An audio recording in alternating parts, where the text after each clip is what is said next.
Hi, I'm Susan. This is for a Brother Garter Carriage knitting machine, and this is a needle checker. Now, the needles themselves can become damaged, and we needed to be able to check a lot of different ways the needle to see if it's still okay to use. So this is a tool I've designed and 3D printed. Now, I've used a flash forge finder and a particular PLA filament. If you use different machine or different filament, you might end up with a different result. It might be a little bit smaller and it doesn't fit. So what I'm going to show you is how the needles actually fit into these checkers. I'll show you an original needle. So these needles haven't been used, they're new, they've come out the box.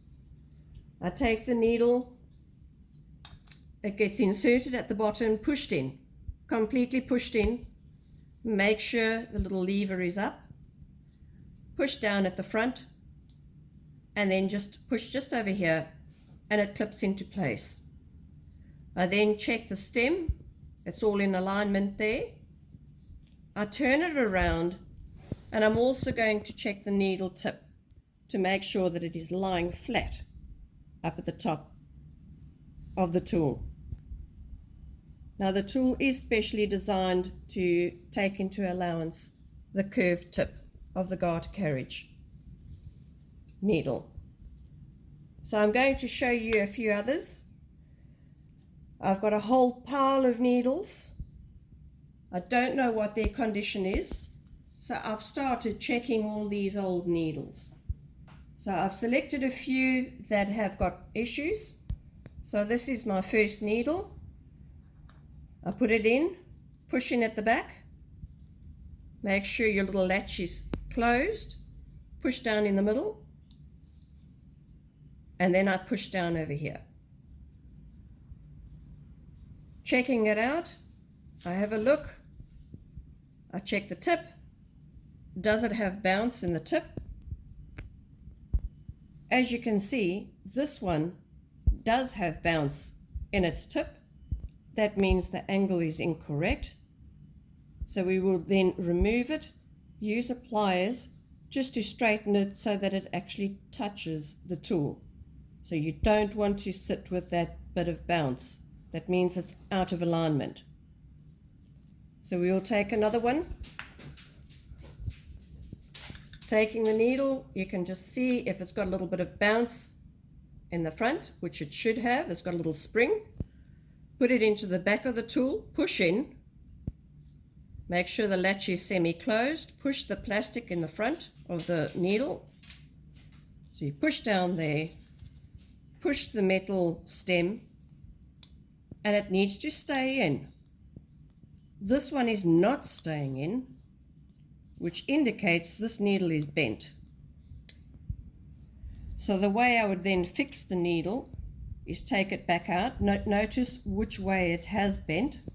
Take it out, put it into the side, push it all the way in, hold it there, and then you would bend the needle at the base, not at the front, but over here. So you would bend it slightly, just to get a bit of pressure on there, and then you would try the needle again. Push it in, make sure that's closed, push down the front, still a little bit bent. Again, you would keep on putting it through the side to make sure that you can bend it into alignment.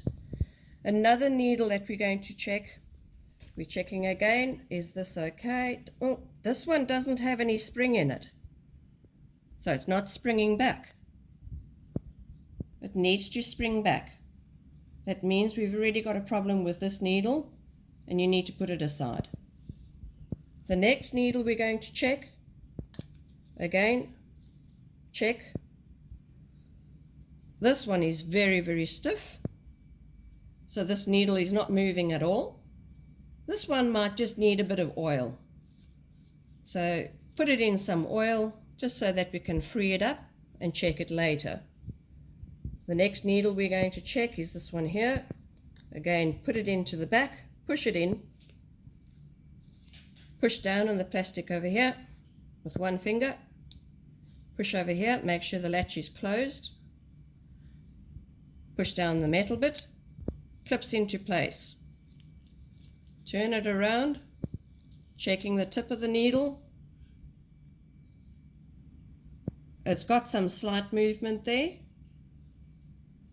which again means that the tip needs to be adjusted. And that's basically how I'm going about testing the Garter Carriage needles. I took new needles that I had purchased a while ago that haven't been used, designed the tool for these new needles so that I could then test all the old used needles. Again, if you've got a different manufacturer of the needles, it might not fit this particular checker. And you also need to remember, if you 3D print using a different machine, a different filament, and of course different ambient temperatures and humidity, you might have more shrinkage than the one that I've designed. I hope this helps you with sorting out all of your bent needles and trying to straighten and reviving these needles. Thank you.